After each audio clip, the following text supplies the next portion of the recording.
চৌধুৰী বজাৰ প্ৰতিভা বিদ্যাপীঠত বিভিন্ন কাৰ্যসূচীৰে বিদায় সভা অনুষ্ঠিত হয়। উক্ত সভাত সভাপতিত্ব কৰে বিদ্যালয়ৰ পৰিচালনা সমিতিৰ উপসভাপতি কামাল উদ্দিনে। সভাৰ উদ্দেশ্য ব্যাখ্যা কৰে বিদ্যালয়ৰ ইংৰাজী শিক্ষক ইছলাম উদ্দিনে।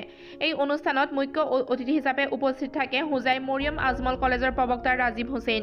বিশিষ্ট আমন্ত্ৰিত অতিথি হিচাপে মুৰাজাৰ গাইডেন্স জুনিয়ৰ কলেজৰ অধ্যক্ষ ছাদিকুজ্জামান, চামৰালী উচ্চ ইংৰাজী বিদ্যালয়ৰ প্ৰাক্তন প্ৰধান শিক্ষক দুলন চন্দ্ৰ আৰু বিএছচি শিক্ষক ভূমিধৰ বৰ্মন, চিতলমাৰী উচ্চ ইংৰাজী বিদ্যালয়ৰ বিএছচি শিক্ষক জামাল উদ্দিন, মুৰাজাৰ জাতীয় একাডেমীৰ স্বত্বাধিকাৰী বিলাল উদ্দিন, চৌধুৰী বজাৰ আজমল কলেজৰ অধ্যক্ষ বদৰুল আলম চৌধুৰী, চৌধুৰী বজাৰ আৰ্টছ জুনিয়ৰ কলেজৰ অধ্যক্ষ বাছিত আহমেদ, চৌধুৰী বজাৰ আদৰ্শ জাতীয় বিদ্যালয়ৰ অধ্যক্ষ শ্বৰীফ উদ্দিন, বিদ্যালয়ৰ স্বত্বাধিকাৰী জাইদুল হুছেইনৰ লগতে বিভিন্ন নমস্য শিক্ষানুৰাগী ব্যক্তিসকল উপস্থিত থাকি ভাষণ প্ৰদান কৰে। শেষত উক্ত বিদ্যালয়ৰ অধ্যক্ষ নাজিম উদ্দিনে কানুনত ভাগি পৰা ছাত্ৰ ছাত্ৰীসকলক বিভিন্ন বক্তৃতাৰে বুজনি দি ভালকৈ পঢ়িবলৈ উৎসাহ প্ৰদান কৰে। আজিৰ সভাত অহাৰ আনন্দ বিৰল। এই বিদ্যালয়খনৰ লগত মোৰ এটা আপোন সম্পৰ্ক আছে 2015ৰ পৰা। যেতিয়া বিদ্যালয়খন প্ৰথম স্থাপন কৰা হৈছিল তেতিয়া বিদ্যালয়খনত মই এজন অতিথি হিচাপে আহিছিলোঁ আৰু আজি 2020 বৰ্ষত ছাত্ৰ ছাত্ৰীসকলৰ মাজত আহি এটা বিদায় সভাত অংশগ্ৰহণ কৰিবলৈ পাই মই আনন্দিত হৈছোঁ। কেনে লাগিল বুলি সুধিলে এক কথাত ভাষাৰে প্ৰকাশ কৰিব পৰা নাযায়, কাৰণ ইয়াত বহুত আপোন মানুহক লগ পাইছোঁ, বহুত আপোনত্ব আছে।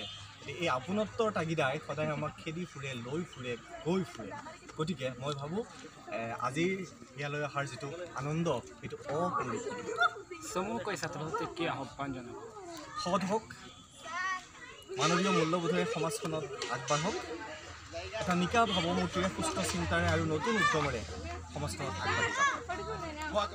আমি প্ৰথমে আমাৰ আমন্ত্ৰিত আজিৰ যিজন মুখ্য অতিথি তেখেতকে ধন্যবাদ জ্ঞাপন কৰিছোঁ আমাৰ মাজত আহি উপস্থিত হোৱাৰ বাবে।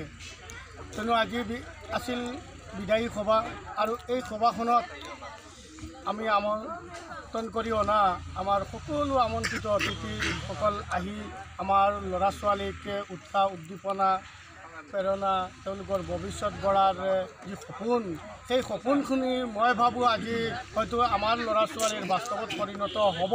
আজিৰ এই নমস্য শিক্ষানুৰাগী ব্যক্তিসকলৰ মুখৰ পৰা কথাখিনি শুনি নিশ্চয় আমাৰ ল'ৰা ছোৱালী উপকৃত হ'ব। এইখিনি দবকাৰ পৰা লুৎফুৰ ৰহমান তালুকদাৰৰ ৰিপৰ্ট, দৈনিক টাইম।